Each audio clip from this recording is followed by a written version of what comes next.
Buenas noches. Buenas noches, bienvenidos, ¿cómo están? Buenas noches, licenciada. Buenas noches, ¿cómo están? Ay, ahí con COVID. ¿De veras? Sí, fíjese. Ay, ¿qué pasó, Loti? Ay, tuvimos una conferencia que mi esposo organizó aquí en la Antigua y llegaron como 850 personas y como todos andaban sin mascarilla, pues yo también anduve sin mascarilla. Yo iba Ay, invicta, fíjese, y ahora me tocó. bueno, primero Dios, pero no está muy fuerte, ¿o sí? Yo creo que ya voy pasando por la parte más fuerte, porque ayer y antier sí estuvo pero terrible. 3 días llevo mal.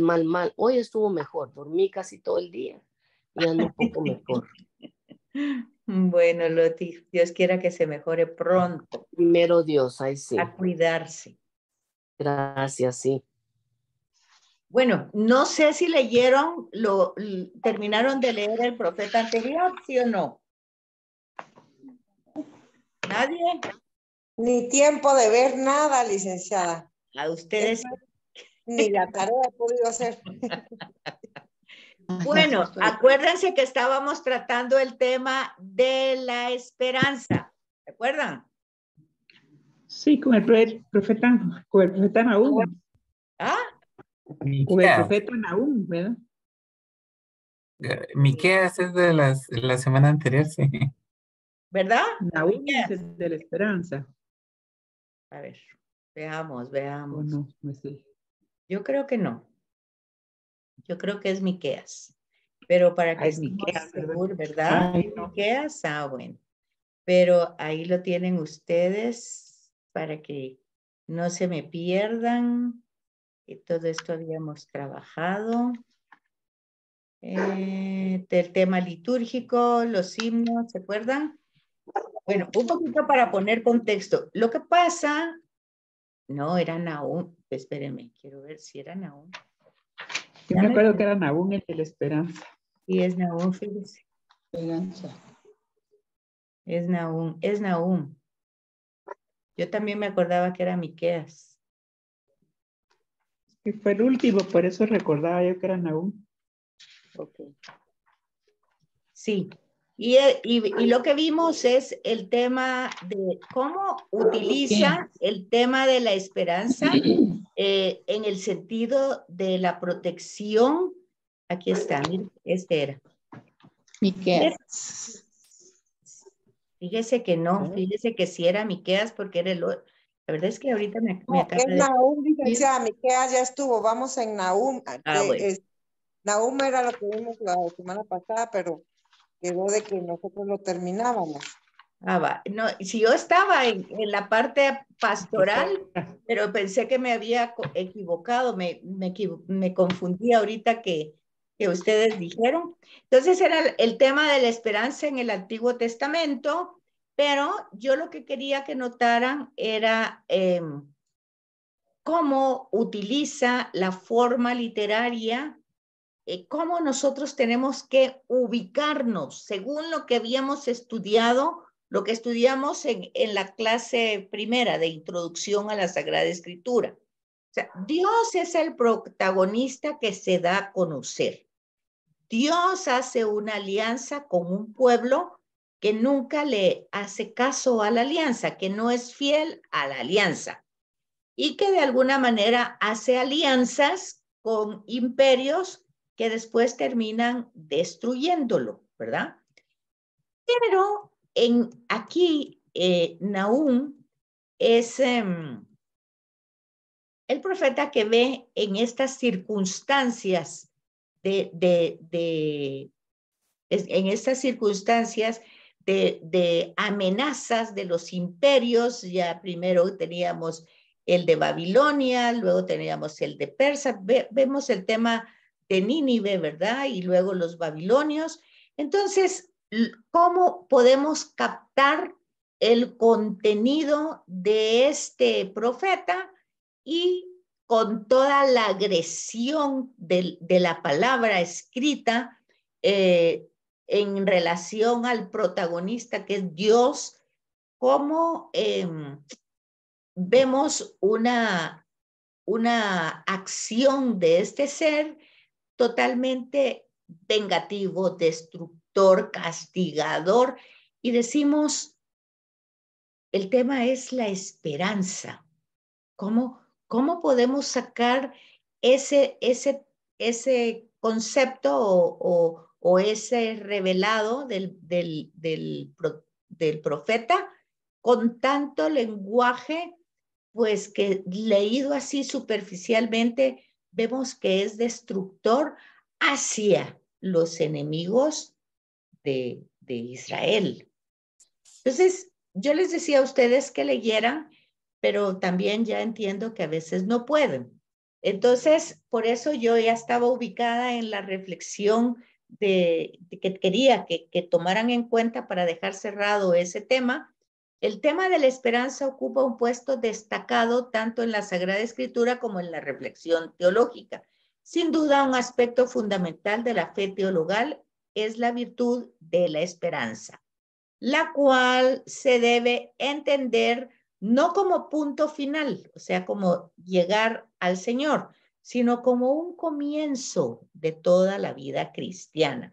En el caso de Nahum, pues él está diciéndole al pueblo que a pesar de que ha sido necio, que ha hecho barbaridades y alianzas con los pueblos enemigos, a pesar de eso, Dios no se olvida que es su pueblo. Y así nosotros tendríamos que sostener en la vida cristiana la esperanza, no como un aspecto psicológico de positivismo o de optimismo, sino como la confianza en quien nos ha prometido estar con nosotros siempre. Entonces, por eso dice que no es el final, el punto final de llegada, no es una virtud que ya llegamos, pues, sino que es el principio, es el motor de la existencia, es el dinamismo de lo cotidiano. Si miramos nuestras propias realidades, nuestra propia existencia, vamos a notar tensión, o sea, miedo al futuro, hacia lo que viene, a lo que no conocemos. Si nos enfermamos, rapidito aparece, o sea, el miedo aparece por todos lados, a lo que vamos a hacer, a lo que nos va a pasar. Entonces, siempre nos sentimos lanzados como al vacío, ¿verdad? Pero si aprendemos que realmente nuestro cristianismo lo que nos da es la certeza de alguien que ya venció, pues lo peor que se puede vencer, que es la muerte, pues entonces los límites de la esperanza, pues es algo que no tiene límites, porque pase lo que pase, pues sabemos que en manos de quién estamos. Entonces, este sería como el marco existencial humano entre el deseo y el límite, entre lo infinito y lo finito. Pero fíjense, aquí el tema de la esperanza es en relación a Dios, en relación a lo que promete, no en relación a lo que yo puedo hacer por mí mismo. Porque a diferencia de los mitos filosóficos que tenemos de toda la escritura y de toda la mitología griega y romana, que por ejemplo el ser humano llegaba a ser como divinidad, y hoy un poco la New Age y un poco nuestras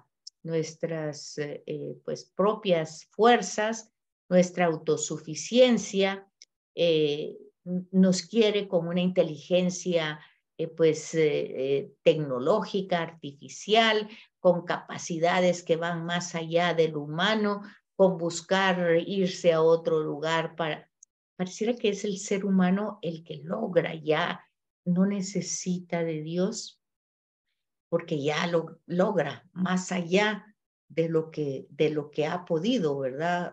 Hasta antes. Pero vemos que que es en el cristianismo es diferente. Es Dios que nos invita a participar de su divinidad, de su amor, de su existencia plena, ¿verdad? Entonces nos da la esperanza, el anhelo, como una especie de deseo vehemente para trascender las necesidades o las circunstancias. Esa es la clave teológica. La esperanza es la virtud teologal por la que aspiramos el reino de Dios, pero no lo podemos lograr por nuestras capacidades. Podría ser por nuestra disposición y obviamente por el profeta que vamos a ver, Habacuc, que es por la fe. Entonces aquí tenemos en la literatura poética y profética del Antiguo Testamento el tema de la esperanza, que está tratado también en los Salmos, ¿verdad? Aquí tienen el Salmo 39. ¿Qué esperaré? Mi esperanza está en ti. Clamé al Señor y me escuchó. La esperanza se funda en Dios, en sus promesas, en el poder de Dios, en su fidelidad, que no ha de abandonar a sus hijos. Y ahí el profeta pues habla en relación a Israel, que ha pues hecho todo mal, pero a pesar de eso es el pueblo de Yahvé, y Yahvé pelea por ese pueblo. Aquí dijimos que era un relato, más bien una epopeya, igual que peleó con el faraón, así pelea con los reyes como que fueran divinidades, puesto que así se consideran, ¿verdad? Bueno, eso era lo que yo quería que les quedara. Nahum, al igual que el resto de los profetas, resalta que la esperanza está en relación con la escatología. ¿Qué quiere decir eso? Con la promesa final, la promesa de que vamos a tener vida y vida en abundancia, que en esta tierra estamos de paso y que pues nuestra vida salimos de Dios, regresamos a Él y esa es la vida eterna, regresar a Él. O sea, ese es tema escatológico, o sea, después de la muerte, ¿verdad? ¿Qué es lo que queda? Pues ahí está lo que Jesús dice, que ha preparado moradas, ¿verdad?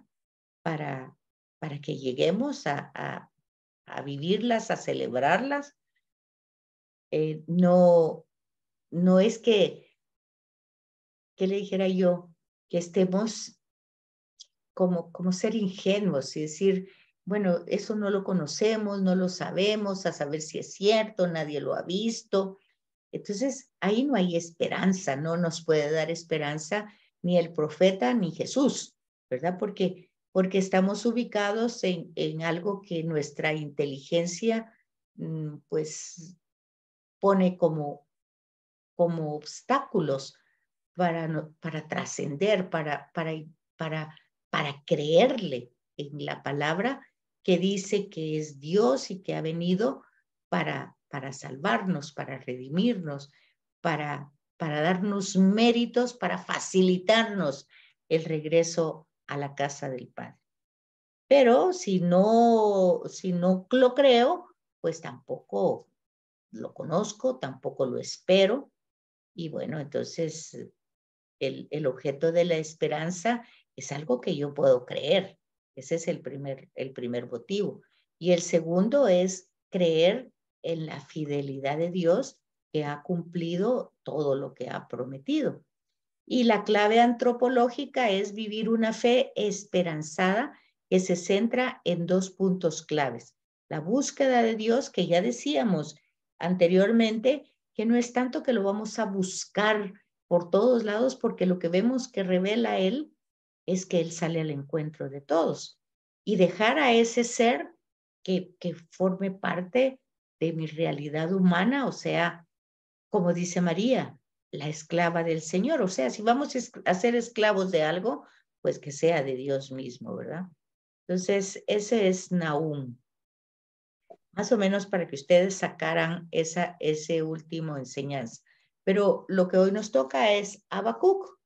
Y Habacuc va con el tema de la fe. Si anteriormente era la esperanza, acuérdense que habíamos dicho con este profeta anterior que la palabra esperanza pues se utiliza arbitrariamente, igual pasa con la fe. La reflexión sobre esa palabra para que ver cómo podemos entender ese vocablo, ¿verdad? Pronunciado en distintos ambientes sociales. Generalmente se asocia con creencias, aunque este último tiene un significado mucho más amplio, ¿verdad? Creer, ¿qué es creer en? Pues ese es lo que la mayoría de gente dice, ¿verdad? Pero todo el mundo tiene distintas creencias interpersonales, intersubjetivas. La teología dogmática católica dice que la fe es definida como una virtud teologal, igual que la esperanza, fe, esperanza y caridad. Pero la fe es esta virtud por la cual creemos en Dios y en todo lo que Él nos ha dicho y nos ha revelado. O sea, le creemos a Él, porque dice lo que ha dicho y lo que ha revelado. O sea, no creemos solo en Él, sino le creemos a Él, lo que ha dicho y lo que ha revelado. Y si le creemos a Él lo que ha dicho y lo que ha revelado, vemos que siempre hay una acción que va a corroborar que le creo. De hecho, Santiago dice eso. Si tienes fe, enséñame tus obras, ¿verdad? Porque tiene que haber acciones.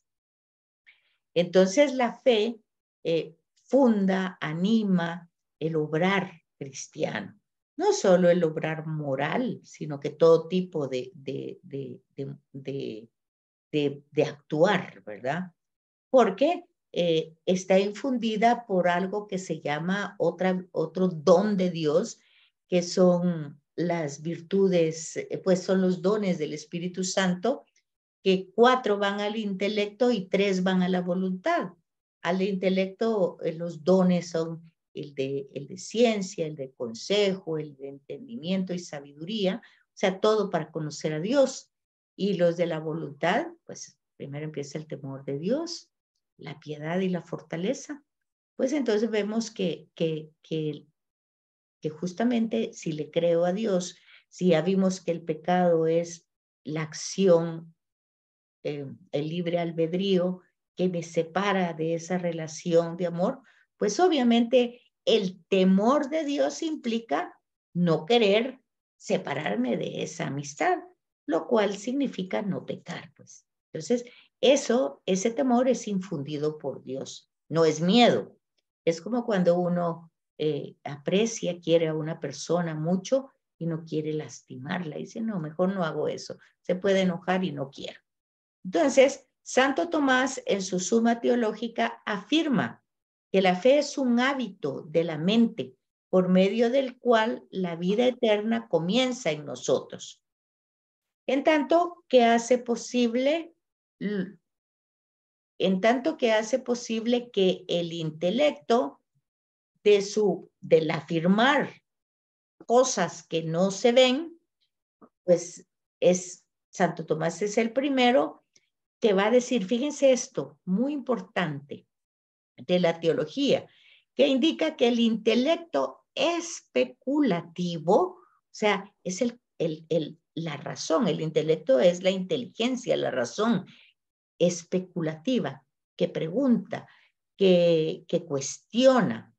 Dice que este intelecto especulativo es el sujeto de la virtud de la fe. O sea, que es bueno cuestionar, preguntar, entender, estudiar. O sea, quiero saber. Ese es el sujeto. Y que el objeto de la fe es la verdad. O sea, si yo estoy cuestionando, preguntando, inquiriendo, es porque quiero conocer una verdad. Entonces, siempre la fe se adhiere a la verdad. O sea, cuando yo digo que tengo fe, es que estoy creyendo en algo cierto, algo verdadero, que me atrae, ¿verdad? Si yo no lo veo como verdad, si Cristo no es la verdad, si hoy todo el mundo tiene verdades, pero no hay una verdad absoluta, la verdad es relativa, pues eso no me atrae, no hay nada que me atraiga, porque me atrae un ratito, pero yo luego me doy cuenta que no es cierto. Pero si Cristo es realmente quien dice ser, pues entonces vamos a entender a Pablo que en el año 57 después de que Jesús muere y resucita, se han pasado ¿cuántos? Si muere en el año 30, posiblemente ha pasado 27 años. Y Pablo es el primero que escribe algo en el lo que nosotros vamos a llamar Nuevo Testamento. Antes de Pablo no está escrito ningún evangelio. Eso se escriben posteriormente. Y Pablo afirma, no porque leyó el evangelio, sino porque experimenta. Fíjense dos cosas. Primero hablamos de un intelecto que se pregunta, que se cuestiona. ¿Pero por qué? Porque quiere conocer la verdad. Y luego vemos a Pablo, que antes era Saulo, y que no es que cuestionaba, simplemente no creía en esa verdad y la perseguía.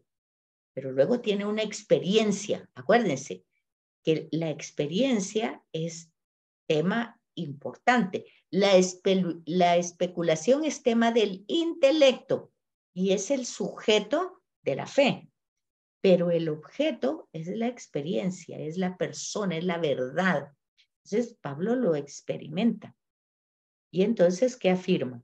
Vivo en la fe del Hijo de Dios que me amó. O sea, ¿por qué él considera que lo amó? Porque él andaba persiguiendo a todo el mundo y matándolo y tiene una experiencia con un ser que se identifica con Jesús, que es el que él persigue. Entonces, de ahí que en la Sagrada Escritura, fuente de la teología eclesial, la fe tiene un papel fundamental. Y acuérdense ustedes que ya al final, pues lo único que va a quedar de las tres virtudes teologales es el amor, porque la fe no la vamos a necesitar porque vamos a estar enfrente del Creador. La esperanza tampoco, porque ya estamos ahí y lo único que vamos a estar es con la esencia, que es el amor. Dios es amor. Entonces, los evangelios, como las cartas de Pablo, abordan el tema de la fe, también de la esperanza y obviamente también del amor, o sea, de la caridad. 1 Corintios 13, ¿verdad? Pero aquí Pablo va a decir que el justo vivirá por la fe. ¿Qué querrá decir con eso? Pues acuérdense que Jesús ha dicho en otra parte que nuestra justicia sea mayor de los fariseos y los escribas que cumplían la ley, ¿verdad? Pero que de alguna manera la cumplían pues a la forma como ellos creían y los seres humanos quedaban al margen, ¿verdad? Porque los juzgaban como abandonados de Dios. Y Jesús dice que su justicia sea mayor. Entonces, aquí tienen ustedes ejemplo. José, el esposo de María, una justicia mayor. Ya iba a ser justo si la llevaba al templo para que la apedrearan. Era la justicia de la ley. Pero la justicia mayor fue que se quedó. Y se quedó porque María le dio la carne a Jesús, pero José le dio pues la raza, la descendencia davídica. Entonces ahí ven ustedes cómo el justo vive por la fe. Le creyó y aunque era un sueño, le creyó a Dios y se quedó ahí. Entonces, San Agustín dice que la fe es la virtud por la cual se cree lo que no se ve. Pero Pablo, de alguna manera, expresa que la fe supone que quien ha de ser conducido a ella tiene ya un sitio de partida, que es Dios. O sea que, por ejemplo, el ser es el que lo atrae. No es un acto volutivo de mi voluntad. Voy a creer. De hecho, en Iglesia en América, una carta de Juan Pablo II, Iglesia en América, dice que la fe surge en todos los pasajes del Evangelio, en cada persona por el encuentro con Cristo. Y Benedicto XVI en Aparecida dice que ser cristiano no es que tengamos una buena decisión, no es que nos adhiramos a una filosofía, no es que seamos buena gente, sino que es el encuentro con una persona, que es con Cristo. Entonces la fe empieza con un encuentro personal. Y por eso dice Pablo, pues que ya hay una realidad que nos atrae, que se da esa transición de la fe, y en el fondo debemos tener claro que el inicio del acto de la fe no consiste solo en un tema racional natural del hombre, sino en el llamado universal de Dios a través de Cristo, su gracia derramada. Pero aquí estamos con el profeta Habacuc, y él pues va a dar motivos de esta fe en muy pocas líneas porque es un libro muy pequeño.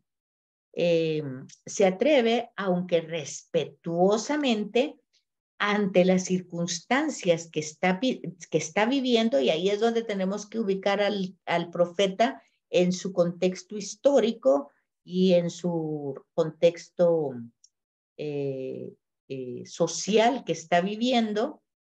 Resulta que le pregunta a Dios, ¿qué es lo que pasó? Acuérdense que con el anterior hemos visto que el pueblo ha hecho alianza, primero con los asirios, con Nínive, después con los babilonios, después con los persas, pero cada imperio que venía nuevo y que dominaba, Israel consideraba que tal vez le iba a ir mejor y terminaba más oprimido.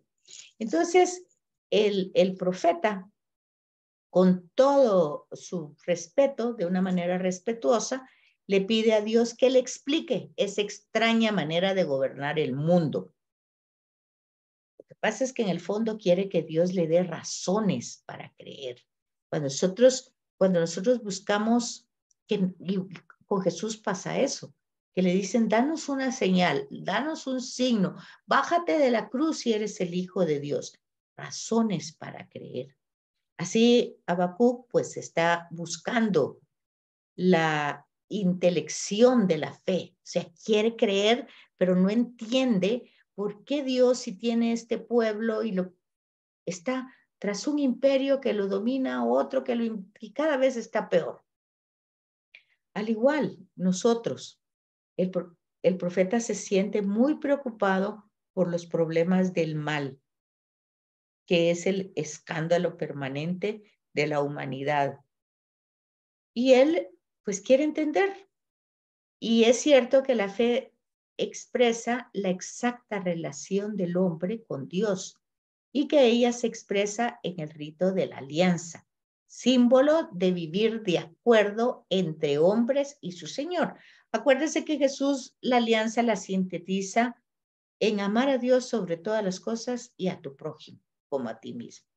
Y si ustedes ven el decálogo, las 10 palabras, pues es eso. Si amas a Dios, lo respetas, le das culto, le das su lugar, luego pues va haciendo un proceso, luego a ti, luego a tus padres, luego al vecino, no le robas, no les quitas, no lo utilizas, y va dando todo eso a través de las 10 palabras. Pero Jesús las pone en 2. Por eso Habacuc no se une a los profetas que reprochan al pueblo la ruptura de la alianza, el pecado, lo amenazan con castigos divinos. Solo busca entender los caminos del Señor. Eso es lo que nos tocaría siempre, ¿verdad?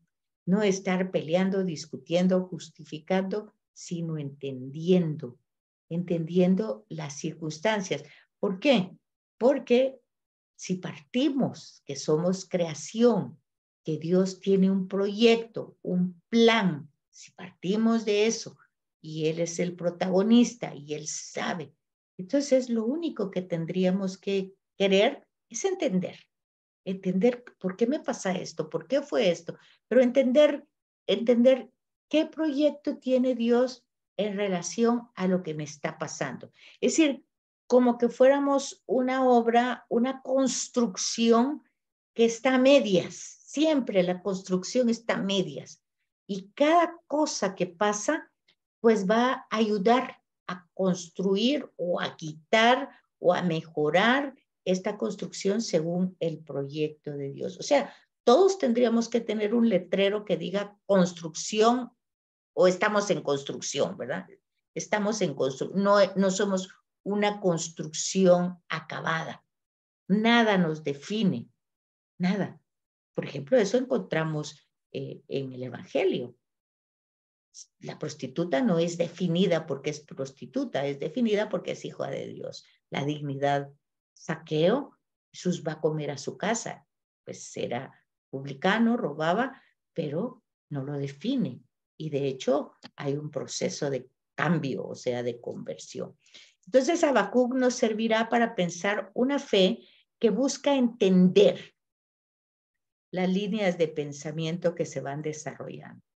Entonces, hay una parte que quisiera, pero porque ya nos quedan 7 minutos, donde habla de que no todo es fe, no todo el que dice, y de hecho el Evangelio dice, no todo el que dice, Señor, Señor, tiene que ver conmigo. Y esto lo habla aquí Habacuc. Lo ubica primero en la época, no es ubicable. Ya vimos los imperios que estaban, Asiria, Babilonia, pero no hay una época, no hay una relación. Puede ser entre estos imperios, uno que cae y otro que va desarrollándose, uno que va construyendo ruinas, muertes y todo eso, y el otro que viene peor, ¿verdad? Con Egipto, pues no fue mejor. Aquí tienen ustedes que todo el proceso histórico. Entonces dice aquí que para la visión del profeta, los sucesos de iniquidad que se están desarrollando a causa del rey, porque es el rey el que hace alianza, no son menos graves que los provocados por las invasiones que hacen cada uno de los imperios. Y cada uno de ellos ha batido y ha hecho cosas destructoras en el pueblo. Entonces, este profeta dice, se parece un poco a Job, que hace el grito de por qué le pasan tantas desgracias. Fíjense, pero esto es lo que necesito que vean. El gran problema que Habacuc se resiste a admitir es que el opresor de su pueblo sea instrumento de Dios. O sea él es la parte especulativa. Él no cree que Dios lo está castigando con un pueblo que ha hecho tanto mal, que sea tan soberbio, tan orgulloso. ¿Puede el Dios justo y santo confiar la misión de hacer justicia a un pueblo injusto? Y bueno, él ahí está especulando. Se le hace difícil aceptar los caminos del Señor. Aquí va toda la estructura del texto. Aquí va la primera queja, la segunda queja, el oráculo y el segundo oráculo, que es el desarrollo. Aquí hay una serie de ayes que se encuentran en los salmos y van los números de cómo él va utilizando todos estos textos, pero luego, a diferencia de otros profetas, que ya dijimos de cuál es su problema, hace algunos comentarios, que le duele la injusticia, que su oráculo es de consuelo, que piensa que Dios va a utilizar este nuevo imperio como instrumento de su acción salvífica. Bueno, él está haciendo toda una serie de referencias. Pero aquí habla de cómo el judaísmo tenía fe, y yo quiero que ustedes vean los pasajes que también se desarrollan en el Nuevo Testamento, pero que dice, la fe debe ser confianza concreta en el Señor. Hay muchas citas bíblicas que van a ir dando distintas tomas en este lado. Pero el profeta Habacuc analiza el tema. Se pregunta, ¿por qué cuando nos encontramos frente a los problemas de la vida, la fe se vuelve débil? ¿Por qué a pesar de que confiamos en Dios y en su bondad, le tememos a muchas cosas de la vida? En esta línea se puede destacar el miedo y la enfermedad, la vejez, el fracaso al futuro. Y pese a que creemos en Dios, que nos llama a la vida eterna, le tenemos miedo a la muerte, expresión máxima de todos los males. Es decir, el profeta plantea temas concretos que azotan nuestra existencia. Sin duda vivimos la fe, pero a veces parece que no lo hacemos de un modo fuerte. Y menos... Licenciada, ¿Qué manda? disculpe, esto sería algo así como que todo el mundo dice, ay, pero ¿por qué a mí? Sí creen en Dios, pero no creen en las cosas, ¿verdad? O sea, no se dan cuenta de que muchas veces sus mismas acciones son las que los llevan a tener esos problemas y todo le echan la culpa a Dios. Por una parte. Y ¿verdad? por otra parte, no le creen que realmente Él está ahí para esos momentos difíciles, aun cuando nosotros seamos, pues, los causantes de esos, las consecuencias de nuestros actos. Pero dice aquí, esto puede ayudarnos, pero no nos va a ser suficiente en momentos de grandes dificultades. El problema, oigan, no está en confiar o no en Dios, sino en saber por qué confiamos en Él. ¿Por qué confiamos en Dios? Esta es la clave de la fe. ¿Por qué confiamos en Él? Muchos de los problemas que vienen en la vida se deben a que no nos hemos limitado a confiar en Dios, pero sin preguntarnos la razón de esa confianza. Esto era lo que quería que ustedes vieran. La razón. ¿Por qué confiamos? Es necesario creer y descansar en Dios y confiar en que Dios, al llamarnos a la vida, o sea, desde el principio, ha hecho un proyecto para cada uno de nosotros. Por tanto, también yo debo hacer un proyecto con Él, de modo tal que ambos coincidan. O sea, que el proyecto de Él y el mío, cuando decimos, hágase tu voluntad, pues mi voluntad, lo que yo tengo que hacer es que mi voluntad tiene que coincidir con la de Él. Me tiene que dar la gracia de que esas dos voluntades coincidan. Es como cuando una pareja dice que los dos tienen que tener las mismas prioridades. Si uno tiene una prioridad y el otro tiene otro, eso nunca va a caminar, humanamente hablando. Pues lo mismo pasa con Dios. Si su voluntad va por un lado y la mía por otro, pues entonces, ¿cómo? Entonces, lo bueno, lo definitivo va a ser cuando nosotros sepamos por qué confiamos en Él. Y si realmente le creemos que hemos sido creados, que tiene un proyecto de salvación, que tiene un plan para nuestra vida y que todas las circunstancias nos van moldeando. Si llego a entender que Dios tiene pensado un proyecto para mi vida por el cual Él va tejiendo la trama y mi existencia, y yo pues también ayudo, me dispongo, pues empiezo a ver con ojos de fe. No sé si se van a volver a conectar, pero queda un minuto. De todas maneras, si no se conectan, es acabar de leer, hacer una síntesis muy pequeña de este profeta. La fe cuando es honda no se desespera.